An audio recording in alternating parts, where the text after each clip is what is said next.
الذاكرين الله كثيرا والذاكرات أعد الله لهم مغفرة وأجرا عظيما।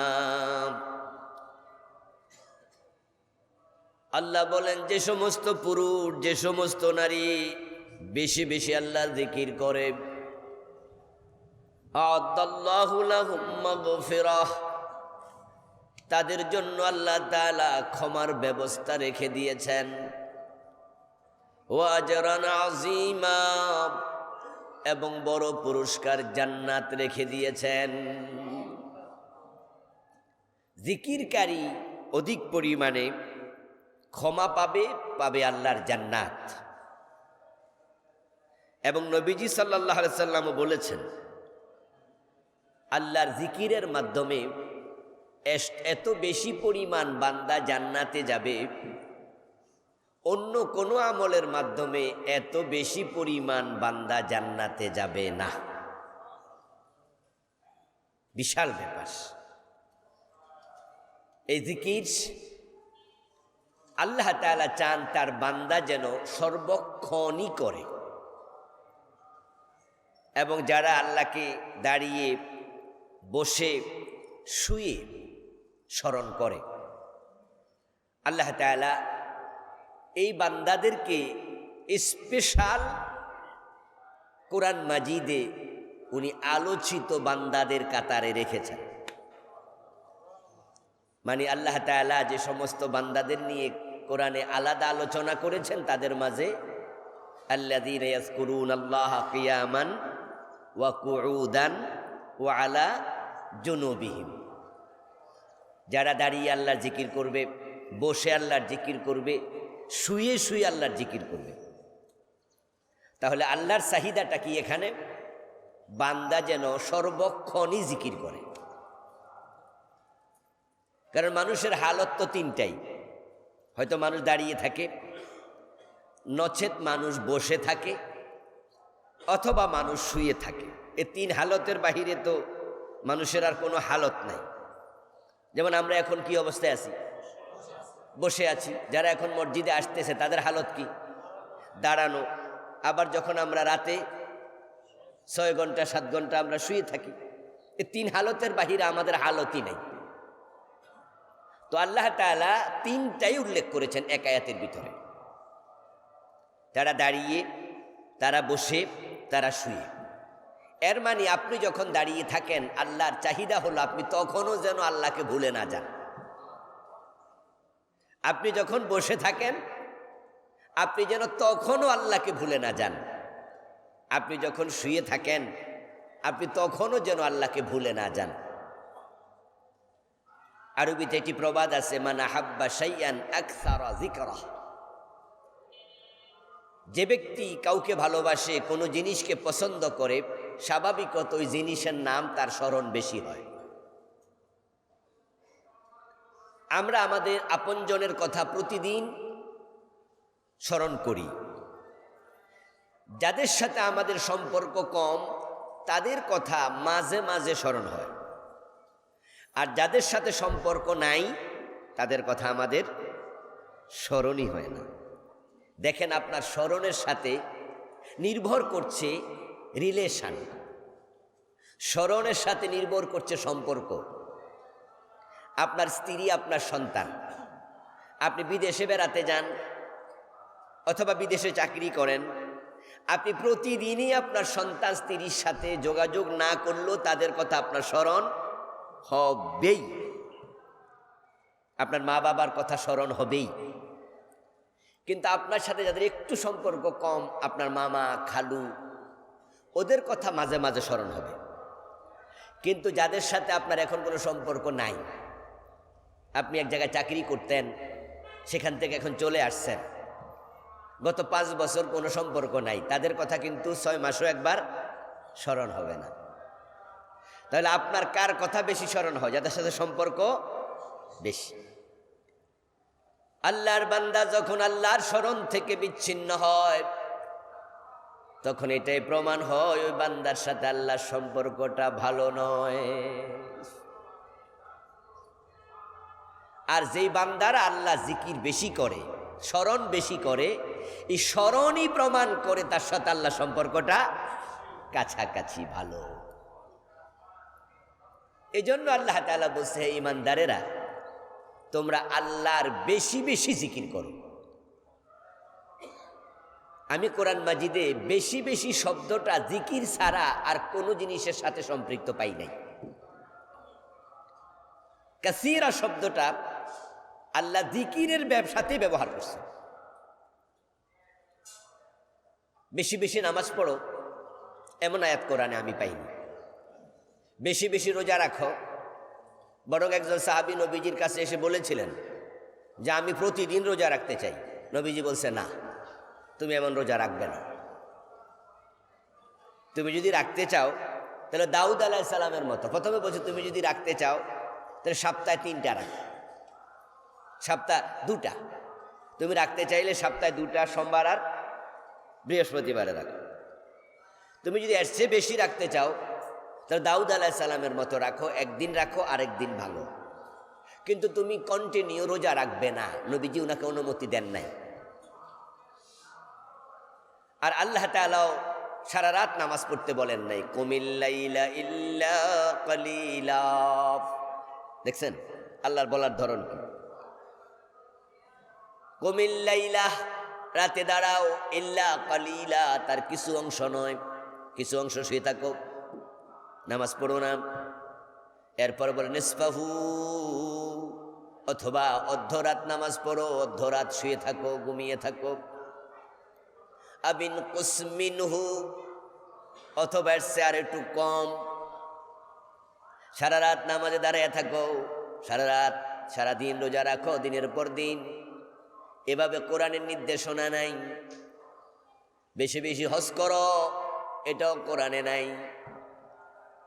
কোনো ইবাদতের ব্যাপারে বেশি বেশি শব্দটা নাই, কিন্তু একটা ইবাদতের ব্যাপারে অনেক জায়গায় বলছে, সেটা কি? ইয়া আইয়ুহাল্লাযীনা আমানু যকুরুল্লাহা যিকরান কাসীরা। ও ঈমানদারেরা, তোমরা আল্লাহর জিকির বেশি বেশি করো। ওয়াজকুর রাব্বাকা কাসীরা, আরেক আয়াত, ওয়াজকুর রাব্বাকা কাসীরা। ও প্রিয় নবী, আপনার রব তাকে বেশি বেশি স্মরণ করুন।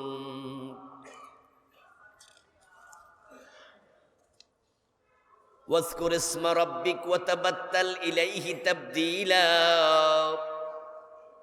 হে নবী, আপনার রবের নাম বেশি বেশি করে স্মরণ করুন এবং তার প্রতি পরিপূর্ণভাবে একাগ্র হয়ে যান।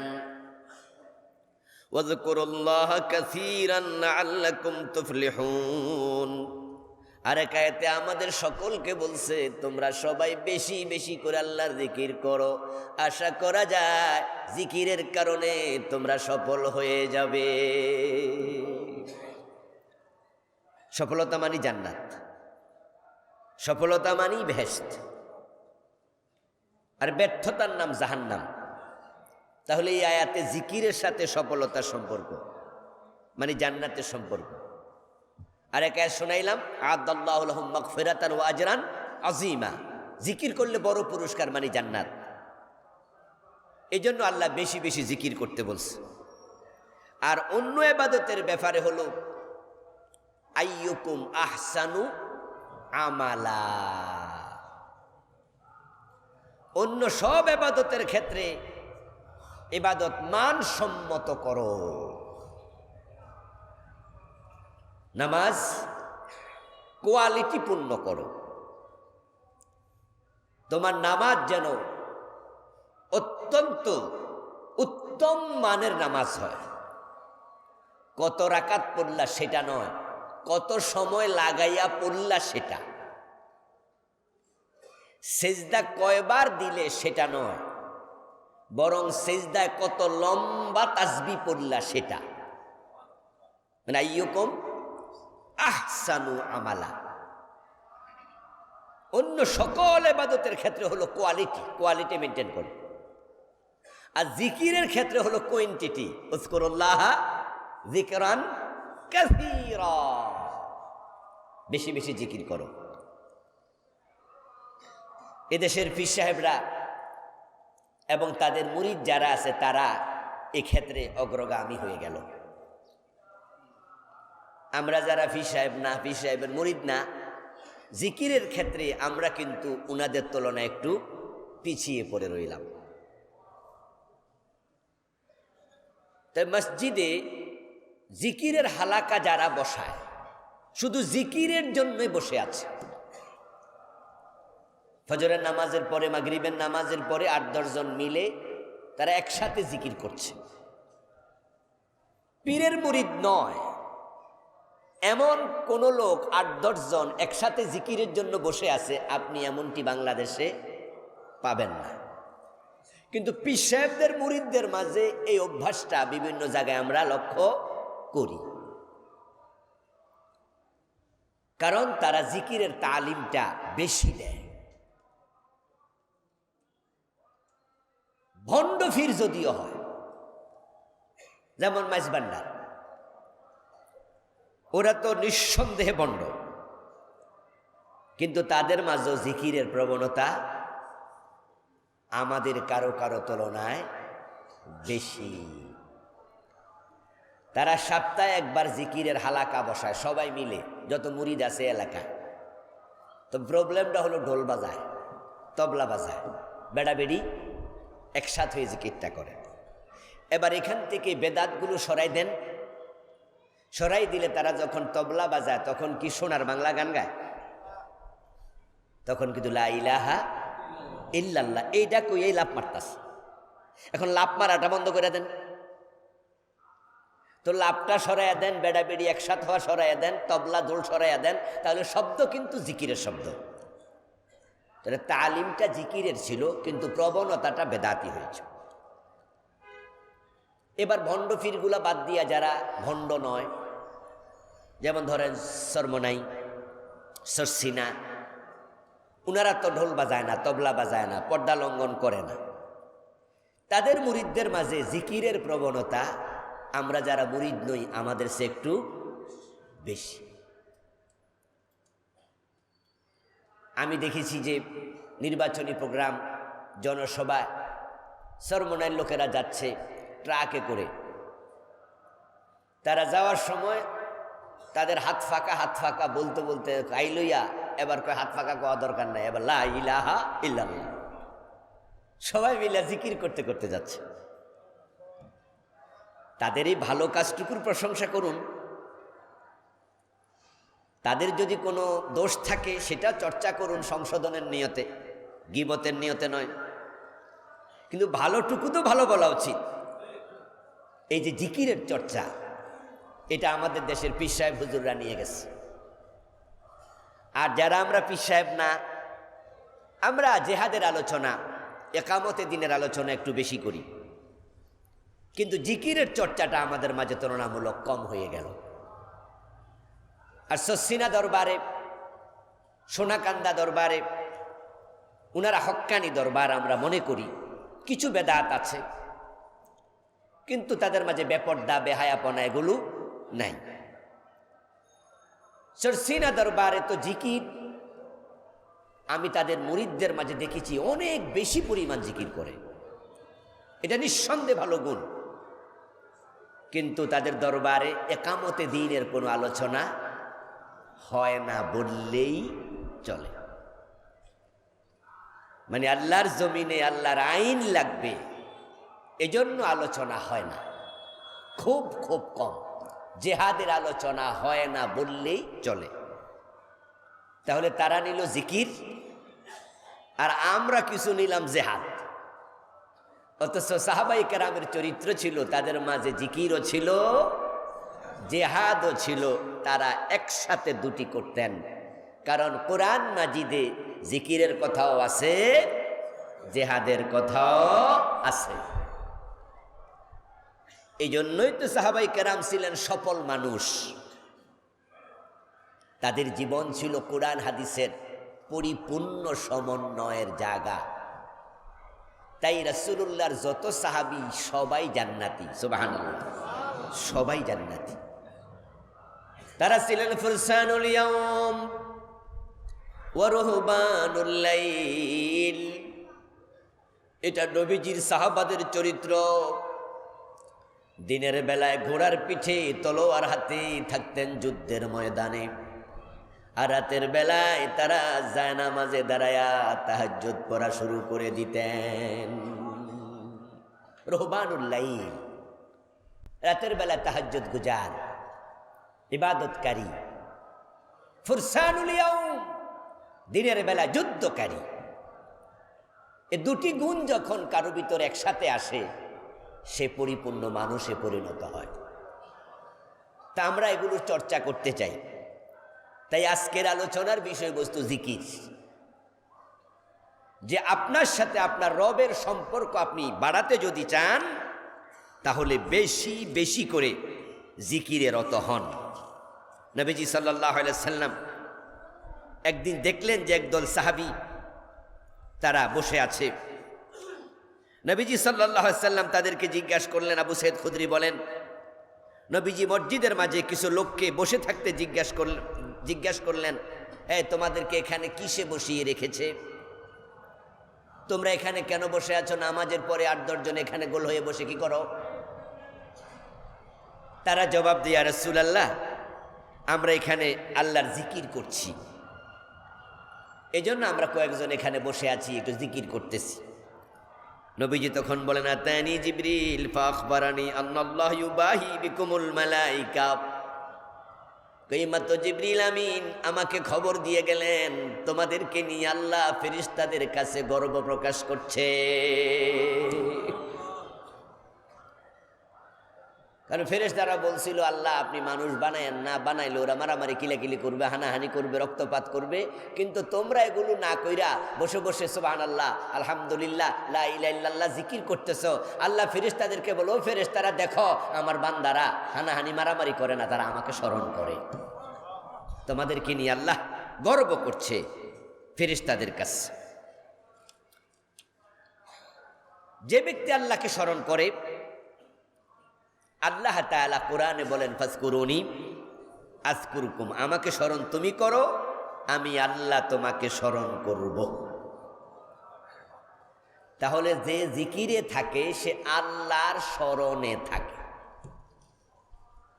আপনি যখন আল্লাহকে স্মরণের মাধ্যমে কাছে রাখেন, আল্লাহ আপনার মতো বান্দাকে উনার কাছে রাখে। এটা হলো কোরআনের আয়াত।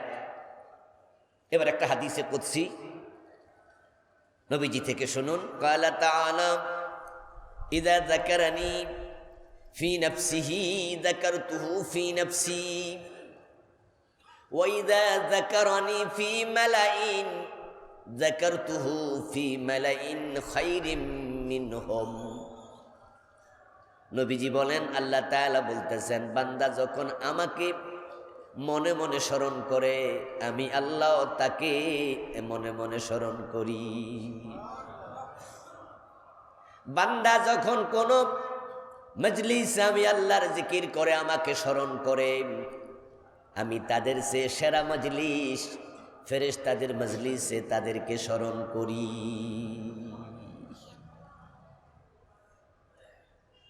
আরে কায়ত আল্লাহ বলেন, আলা বিযিকিরিল্লাহি তাতমাইন্নুল কুলুব।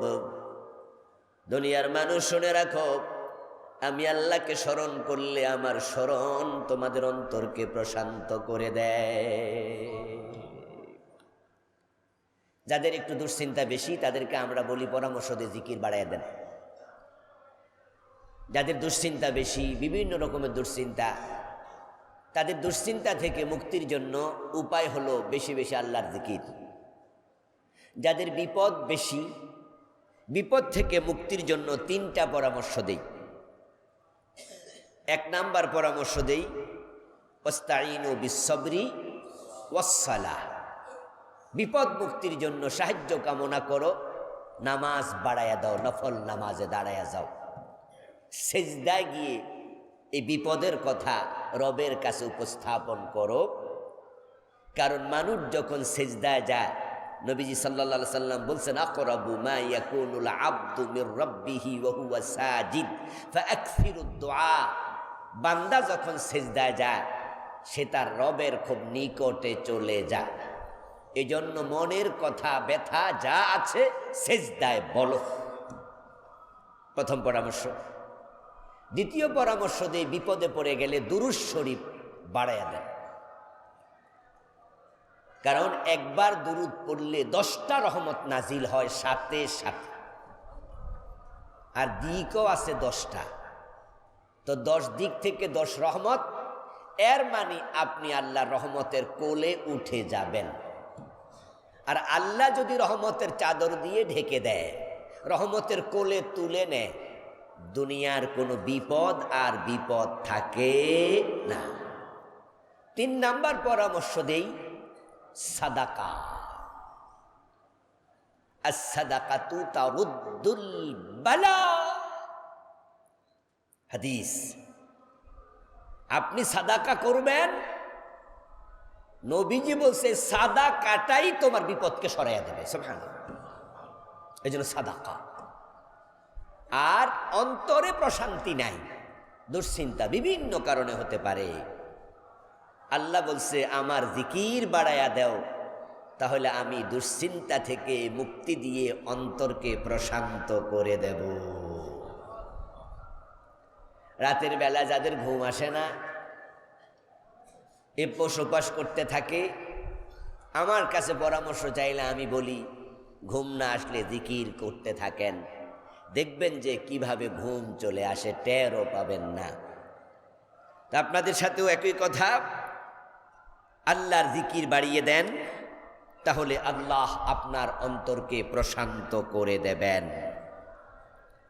জিকিরকারী বান্দা আল্লাহর কাছে এতটাই প্রিয় যে আল্লাহ তাআলা নবীজি মুহাম্মদকে বলছে, যারা জিকির করে আপনি নিজে তাদের সঙ্গী হন, তাদের সাথে আপনি যাইয়া বসা যান, বসে আপনিও জিকির শুরু করেন। ওয়াসবির নাফসাক মা'আল্লাযীনা ইয়াদউনা রাব্বাহুম বিল গাদাওয়াতি ওয়াল আশি ইউরিদুনা ওয়াজহাহু। ও নবী, যে মানুষগুলো সকাল সন্ধ্যায় আল্লাহর সন্তুষ্টির জন্য তার রবের তাসবিহ পড়ে জিকির করে, তাকে ডাকে, ওয়াসবির নাফসাকা, আপনি নিজে তাদের সঙ্গী হয়ে যান, তাদের সাথে বসে যান।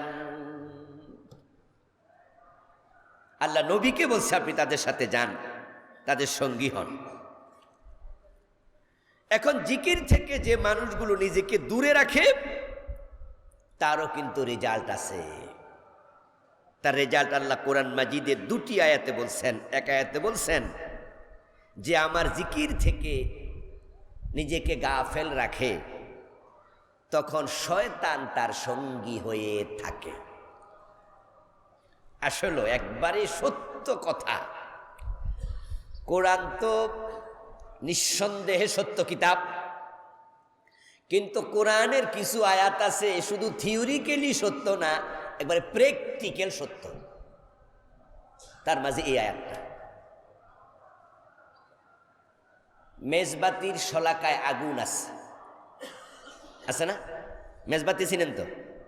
আপনাদের পকেটে কি আছে? গ্যাস লাইট আছে, এটার ভিতরে আগুন আছে না? কিন্তু টিপ না দিলে আগুন আছে। মেজবাতির শলাকায় ঘষা না দিলে আগুন আছে। তাহলে আগুন আছে, এটা হচ্ছে থিওরিক্যাল। মেজবাতির শলাকায় আগুন আছে, এটা থিওরিক্যাল কথা। কিন্তু ঘষা মারার পরে কি থিওরিক্যাল না প্র্যাকটিক্যাল? পরেরটা হলো প্র্যাকটিক্যাল। কোরআনের সকল আয়াত সত্য, প্র্যাকটিক্যালি কিছু আয়াত একবারে চোখে দেখা সত্য, তার মাঝে এটা একটা। যারাই দেখবেন নামাজ কম পড়ে, যারাই জিকির আজকার কম করে, যারাই আল্লাহ বিমুখ, দেখবেন তাদের চরিত্র শয়তানের চরিত্রের মতো। এগুলো আকাম কুকাম বেশি করে,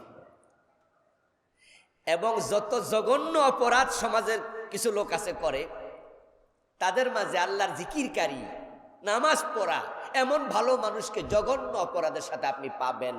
চিন্তাইকারী আছে, মাস্তান আছে, সাদাবাজ আছে, খারাপ মানুষ আছে, অধিকাংশ ফজরের নামাজ পড়ে না, 100-র মাঝে 99টা পড়ে না।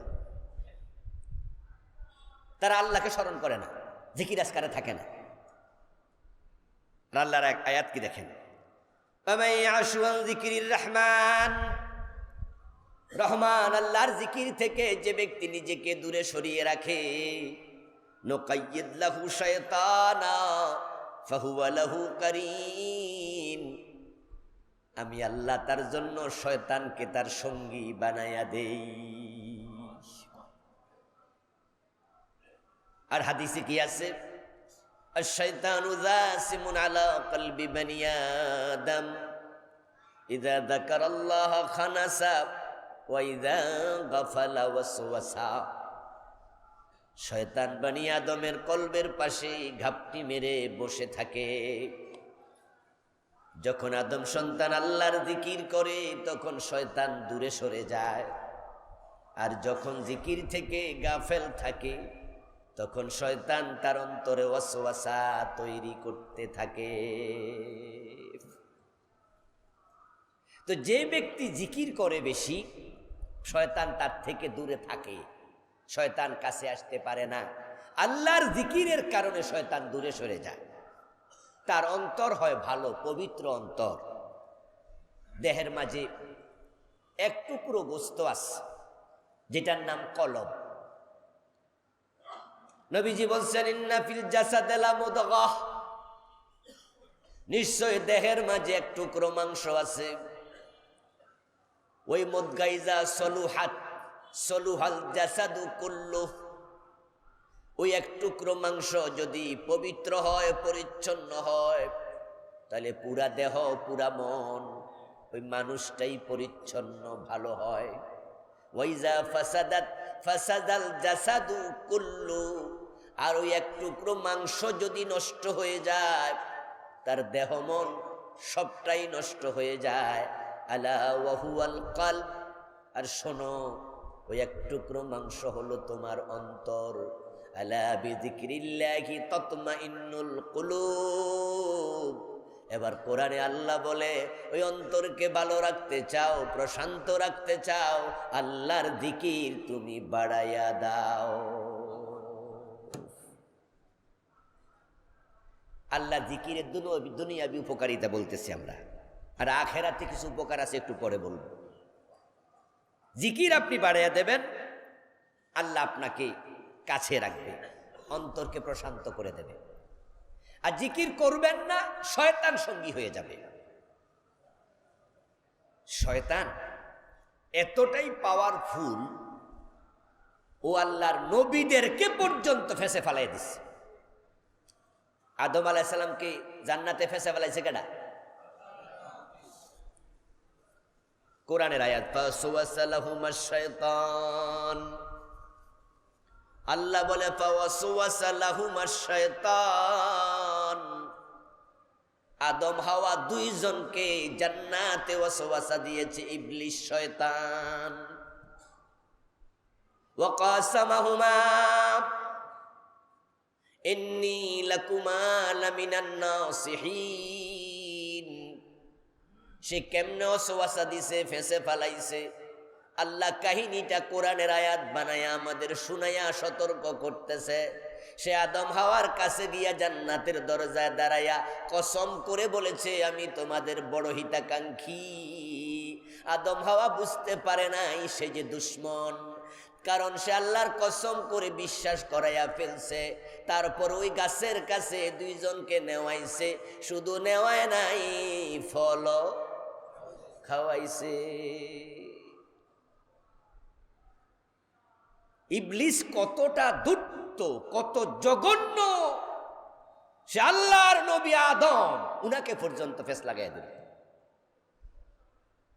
এখন যদি আপনি জিকির কম করেন, শয়তান আপনার সঙ্গী হবে, আর শয়তান যার সঙ্গী হয়, ফেসে পড়ার সম্ভাবনা 100-তে 100। তাহলে আমরা যদি ভালো থাকতে চাই, শয়তানকে বন্ধু বানাবো না দূরে সরাবো? এখন দূরে সরাবেন কেমনে? ক্ষমতা কি আপনার হাতে আছে নাকি?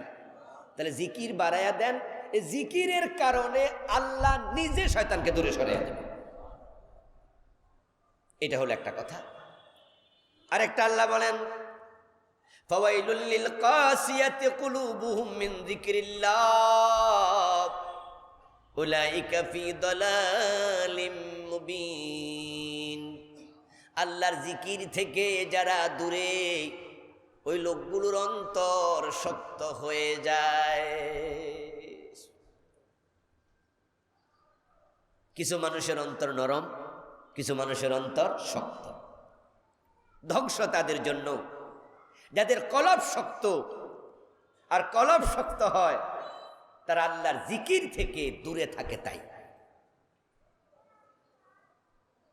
নবীজির কাছে গিয়ে এক ব্যক্তি বললেন, ইয়া রাসূলুল্লাহ, আমার কলব শক্ত, আপনি আমাকে নসিহা করুন। নবীজি নসিহা করেছেন, ইয়াতিমের মাথায় হাত বুলাবে, ইয়াতিমের মাথায় হাত বুলাবে, অন্তর নরম আল্লাহ করে দেবে। আরো কিছু নসিহা রাসূল করলেন। আর আল্লাহ তাআলা বলছে, যাদের অন্তর শক্ত, কারণ হচ্ছে তুমি আল্লাহর জিকির থেকে গাফেল। তাহলে আমরা যারা অন্তর নরম বানাতে চাই, নরম অন্তর আল্লাহর দয়া, নরম অন্তর আল্লাহর দয়া। ফাবিমা রাহমাতিন মিনাল্লাহি লিনতা লাহুম। নবীজির অন্তর ছিল সবচেয়ে কোমল। আল্লাহ তাআলা বলে, রাসূল, আপনার অন্তরটা কোমল, আপনি মানুষের সাথে অত্যন্ত বিনয়ী আচরণ করেন। ফাবিমা রাহমাতিন মিনাল্লাহ, এটা আপনার জন্য আল্লাহর রহমত, এটা আল্লাহর দয়া। আমরা কিন্তু মাঝে মাঝে অনুভব করি যে আসলে আমার এই আচরণটা ঠিক হয় নাই।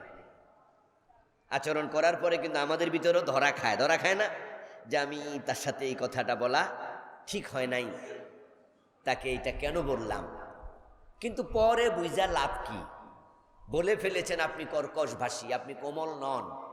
এখন আপনি যদি কর্কশভাষী না হতেন, আপনি বিনয়ী হতেন, তাহলে কিন্তু আপনি পরে আর আফসোস করা লাগতো না। এখন অন্তর বিনয়ী কেমনে বানাবেন? অন্তর তো আপনার হাতে না। নবীজি বলছেন, মানুষের অন্তর আল্লাহর 2 আঙ্গুলের মাঝখানে, এটা আল্লাহ পরিচালনা করে। তা আপনি যদি জিকির বাড়াইয়া দেন, তাহলে আল্লাহ অন্তর নরম করে দেবেন। আরেকটি হাদিসে পাওয়া যায়, যারা জিকির কম করে তাদের অন্তর মরে যায়।